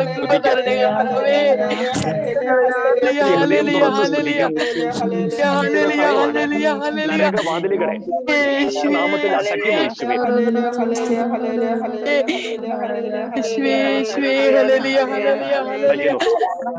ഇവരെ സ്വാധീനിക്കാനോ ഭരിക്കാനോ ചെയ്യുന്ന ശക്തികളെയും യേശുക്രിസ്തുവിന്റെ പരിശുദ്ധ നാമത്തിൽ ബന്ധിക്കുന്നു. Children, Father.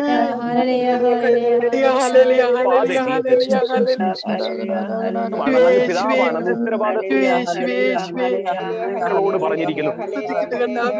അതിനുമായി നമ്മളുള്ള അപ്പനായി സ്നേഹമെന്ന് അറിയിക്കണമേ എന്ന് പ്രാർത്ഥിക്കുന്നു.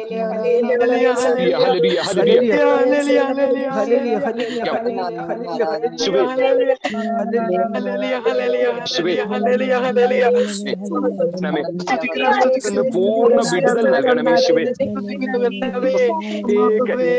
ആരെ അയക്കണമേ കർത്താവേ.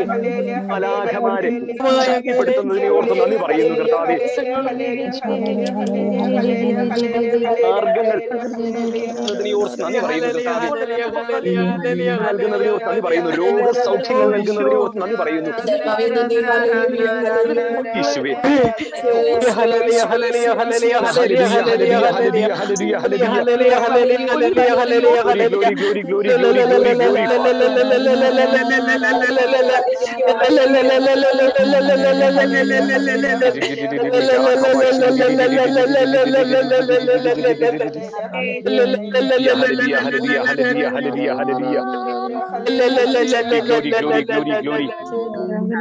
ധനങ്ങൾ അഴിയട്ടെ. ശുദ്ധനാമത്തിൽ അങ്ങയുടെ മക്കൾ സ്വതന്ത്രരാകട്ടെ. സ്വതന്ത്രരാകട്ടെ കർത്താവേ. സ്വാതന്ത്ര്യം അനുഭവിക്കട്ടെ. സ്വാതന്ത്ര്യം അനുഭവിക്കട്ടെ. ഹല്ലേലൂയ ഹല്ലേലൂയ ഹല്ലേലൂയ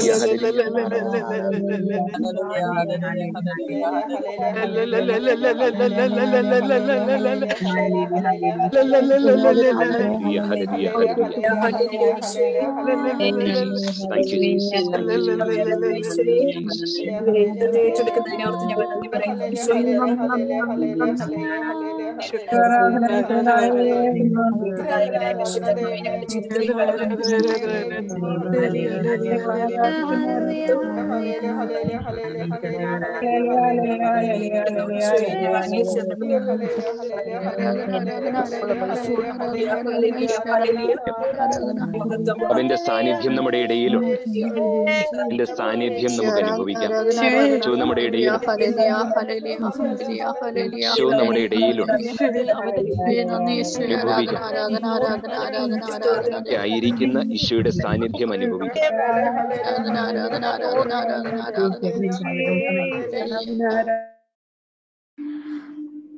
ആരാധന യേശുവേ, ആരാധന സ്നേഹമേ, ആത്മാവിൽ അലിയുന്ന കാരുണ്യമേ, ആരാധന യേശുവേ, ആരാധന യേശുവേ, ആരാധന സ്നേഹമേ, ആത്മാവിൽ അലിയുന്ന കാരുണ്യമേ, ആരാധന യേശുവേ, ആദിയും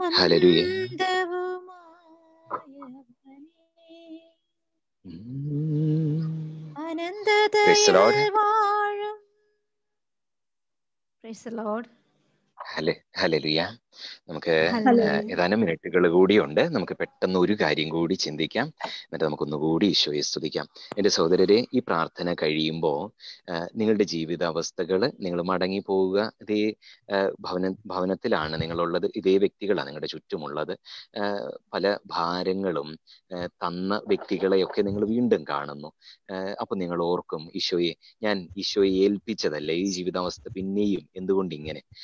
എൻ്റെ സഹോദരരെ, ഈശോയോട് നിങ്ങൾക്ക് വീണ്ടും ഇത്തരത്തിലെ ജീവിതാവസ്ഥ വരുന്നുവെങ്കിൽ ഈശോയോട് സംസാരിക്കുക, ഈശോയോട് പറയുക, അപ്പൊ ഞാൻ ഏൽപ്പിച്ചതാണ് ഈ ഭാരം ഇനി അങ്ങയുടെ ഉത്തരവാദിത്വമാണെന്ന് പറഞ്ഞ് ഈശോയെ ഏൽപ്പിക്കുക.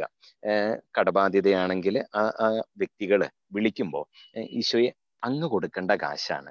ഈ കടബാധ്യതയിൽ നിന്ന് വിടുതൽ തരേണ്ടത് അങ്ങാണ്. അപ്പനായതുകൊണ്ട് ഇത് വിടുതൽ തരേണ്ടത് അങ്ങാണ്. സമയം വാങ്ങാൻ മാത്രമേ ഞാൻ ചെയ്യുള്ളൂ എന്ന് പറയുക. എന്നിട്ട് സമാധാനത്തില് ഒരു സ്വർഗ്ഗസ്ഥനായ പിതാവ്, ഒരു നന്മ നിറഞ്ഞ മറിയമൊക്കെ ചൊല്ലിയിട്ട് ധൈര്യമായിട്ട് ജീവിതാവസ്ഥയെ തരണം ചെയ്യുക. ജീവിതാവസ്ഥയെ നേരിടുക. ഒളിച്ചോടാൻ പാടില്ല. ഒരു ജീവിതാവസ്ഥയിൽ നിന്നും ഒളിച്ചോടാൻ പാടില്ല. നിങ്ങൾ സംസാരിക്കാത്ത വ്യക്തികളോട് സംസാരിക്കുക. ജീവിതാവസ്ഥയിൽ നിന്ന് ഒളിച്ചോടുക കർത്താവിന്റെ മക്കൾക്ക് പറഞ്ഞിട്ടുള്ളതല്ല, അതിനെ നേരിടുക. തിരിച്ചു പോകുമ്പോൾ ഈ ഭാരം ഒന്നും എടുത്തുകൊണ്ട് പോകരുത്. ഈ പ്രാർത്ഥനയുടെ തൊട്ട് പിന്നാലെ അടുത്ത ഒരു ബ്രദറിന്റെ അടുത്തോ സിസ്റ്ററിന്റെ അടുത്തോ പോയിട്ട് ഈ അവസ്ഥയെക്കുറിച്ച് സന്ദേശം ചോദിക്കാൻ പോകരുത്. നമുക്ക് ഈ അവസ്ഥയെല്ലാം ഇവിടെ ഉപേക്ഷിച്ചിട്ട് ഈശോയുടെ കയ്യിൽ വിട്ടുകൊടുത്തുകൊണ്ട് നമുക്ക് തിരിച്ചു പോകാം കേട്ടോ. നമുക്ക് സ്വാതന്ത്ര്യത്തോടെ തിരിച്ചു പോകാം. ഇത് ഈശോയെയാണ് ഏൽപ്പിച്ചത്. ഈശോ എൻ്റെ അപ്പച്ചനാണ്. ഈശോ ഇത് ഏറ്റെടുത്തു എന്നുള്ള ബോധ്യം മധ്യത്തിൽ നമുക്ക് മടങ്ങിപ്പോകാം. നമുക്ക് ഈ ഭാരം വീണ്ടും എടുത്തുകൊണ്ട് പോകരുത്. പലപ്പോഴും നമ്മൾ പ്രാർത്ഥിക്കുമ്പോൾ ചിലരുടെയൊക്കെ ജീവിതത്തിൽ ഒത്തിരി കണ്ടിട്ടുണ്ട്, വലിയ ദുഃഖമുണ്ടായിട്ടുണ്ട്. വലിയ കെട്ടുകളൊക്കെ നമ്മൾ പ്രാർത്ഥിച്ച് വില കൊടുത്ത് ഉപവസിച്ചോ ഒക്കെ ഒത്തിരി പ്രാർത്ഥിച്ച് ചില കെട്ടുകളൊക്കെ അഴിച്ചു വിടും. ഈ വ്യക്തികള് പ്രത്യാശ എന്ന് പറയുന്നത് ഇല്ലാതെ ഈശോ എന്നെ സ്വതന്ത്രനാക്കി എന്ന ബോധ്യം കൂടാതെ വീണ്ടും അതേ അവസ്ഥയിൽ തൊട്ടടുത്ത ദിവസമായിരിക്കുന്നത് കണ്ടിട്ടുണ്ട്. എൻ്റെ സഹോദരരെ, വിശ്വാസം കൂടാതെ നമുക്ക് എന്ത് ലഭിച്ചു എന്ന് പറഞ്ഞാലും അത് നിലനിൽക്കുക സാധ്യമല്ല. ഞാൻ ഈ പറഞ്ഞത് ഇന്നത്തെ സന്ദേശത്തിൽ പറഞ്ഞതുപോലെ ഈശോയോട് ചേർന്നുള്ള സ്വപ്നങ്ങളും ഈശോയ്ക്ക് ഹൃദയത്തിൽ ഒരു സ്ഥാനവും ഇല്ലെങ്കിൽ നമുക്ക് ലഭിക്കുന്ന അനുഗ്രഹങ്ങൾ നിലനിൽക്കില്ല. അത് അതേപടി സാത്താന് തട്ടിത്തെറിപ്പിച്ച് കളയാൻ സാധിക്കും. അതുകൊണ്ട് ഈശോയ്ക്ക് സ്ഥാനമുള്ള സ്വപ്നങ്ങൾ കാണുക, ഹൃദയത്തിൽ ഈശോയ്ക്ക് ഒരു സ്ഥാനമുണ്ടാവുക എന്നുള്ളത് അത്യന്താപേക്ഷിതമാണ്. നമുക്ക് ലഭിക്കുന്ന അനുഗ്രഹങ്ങൾ നിലനിൽക്കണമെങ്കിൽ. അതല്ലെങ്കിൽ നമ്മൾ എന്നും ഇങ്ങനെ പ്രാർത്ഥിച്ചുകൊണ്ടിരിക്കും. അതുകൊണ്ട് നമുക്ക് ഇത് അത്യാവശ്യമാണ്.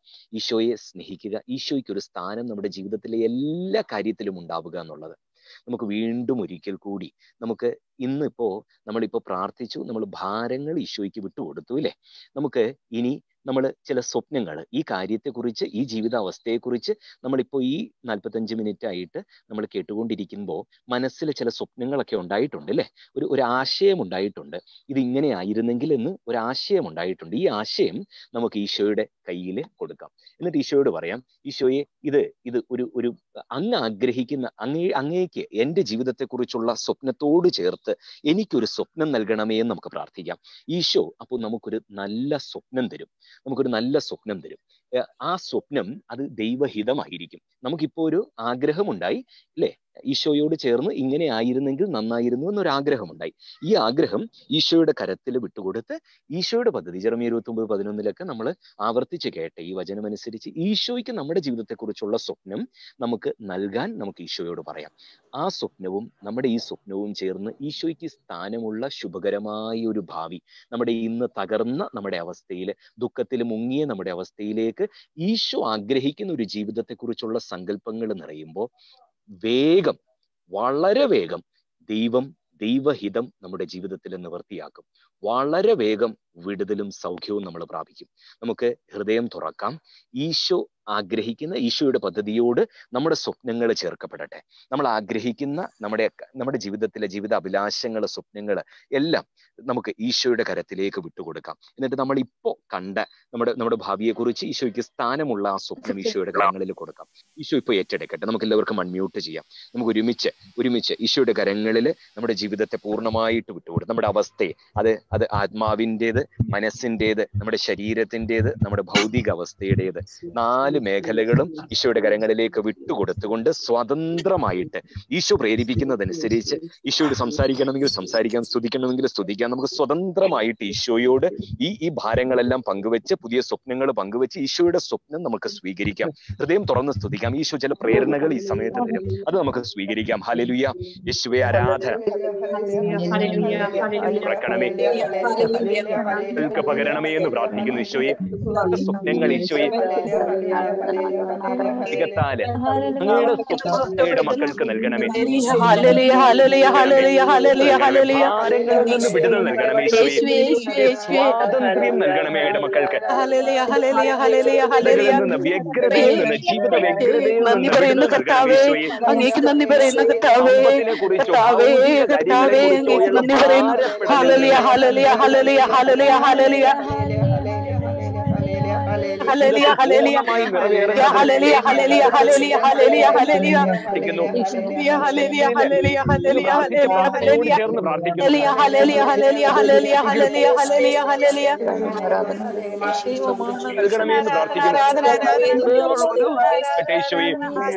നൽകണമേ എന്ന് പ്രാർത്ഥിക്കുന്നു. ഈശോയെ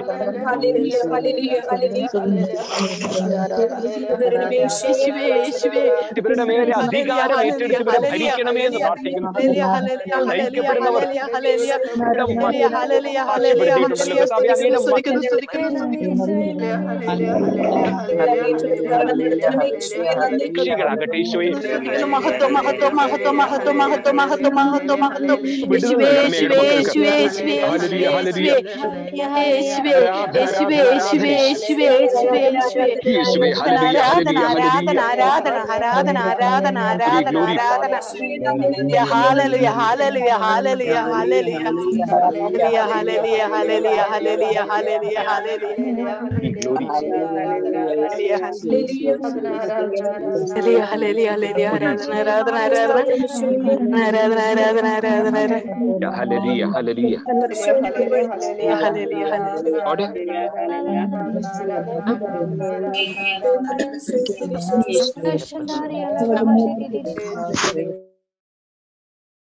ഹല്ലേലൂയ. എന്റെ സഹോദരരെ, നമ്മളിപ്പോ പ്രാർത്ഥിച്ചത് നമ്മുടെ ജീവിതാവസ്ഥയിൽ ദൈവഹിതം നിറവേറാൻ വേണ്ടിയാണ് നമ്മൾ പ്രാർത്ഥിച്ചത് അല്ലേ? ഒരൊറ്റ കാര്യം കൂടി പറഞ്ഞ് നമുക്ക് അവസാനിപ്പിക്കാം. എന്റെ സഹോദരരെ, നമ്മൾ ഈ പ്രാർത്ഥനയൊക്കെ കഴിയുമ്പോൾ ഒത്തിരി സാക്ഷ്യങ്ങൾ കേൾക്കും. ഈ സാക്ഷ്യങ്ങൾ ഇല്ലാത്ത ചില മനുഷ്യരുണ്ട് അല്ലേ? പ്രാർത്ഥിക്കുമ്പോൾ, സ്തുതിക്കുമ്പോൾ കോരിത്തരിപ്പ് അനുഭവിക്കാത്തവര്, അഭിഷേകത്തിന്റെ അനുഭവം ലഭിക്കാത്തവര്, ജീവിതത്തിൽ വിടുതലിന്റെ ഒരു ലക്ഷണവും കാണാത്തവര്, എന്റെ സഹോദരരെ, ഈശോയ്ക്ക് ഏറ്റവും ഇഷ്ടമുള്ളത് ആരെയാണെന്നറിയോ? ഒരടയാളവും കാണാതെ, ഒരു ലക്ഷണവും കാണാതെ, ഒരു ദർശനവും കാണാതെ അന്ധമായിട്ട് നിങ്ങൾക്ക് ഈശോയിൽ വിശ്വസിക്കാൻ സാധിക്കുമോ? ഈശോ എന്നെ വിടുവിച്ചു, എന്നെ സുഖപ്പെടുത്തി എന്ന് ഒരടയാളവും കാണാതെ വിശ്വസിക്കാൻ സാധിക്കുമെങ്കിൽ ഈശോയെ ഏറ്റവും പ്രീതിപ്പെടുത്തുന്ന വ്യക്തി നിങ്ങളായിരിക്കും. ഇപ്പോ നമ്മൾ ഈശോയ്ക്ക് ചില കാര്യങ്ങൾ വിട്ടുകൊടുത്തു, സമർപ്പിച്ചു, നമ്മൾ പ്രാർത്ഥിച്ചു. ഒരടയാളവും കാണാതെ നിങ്ങൾക്ക് വിശ്വസിക്കാൻ സാധിക്കുമെങ്കിൽ ഈശോ എന്നെ സ്പർശിച്ചു, ഈശോ എന്നെ സുഖപ്പെടുത്തി, ഈശോ എൻ്റെ അവസ്ഥയെ ഏറ്റെടുത്തു എന്ന് അന്ധമായിട്ട് വിശ്വസിക്കാൻ സാധിക്കുമെങ്കിൽ നിങ്ങളായിരിക്കും ഈശോയെ ഏറ്റവും പ്രീതിപ്പെടുത്തുന്ന വ്യക്തി. ഈശോ നമ്മളെല്ലാവരെയും അനുഗ്രഹിക്കട്ടെ. Price the Lord.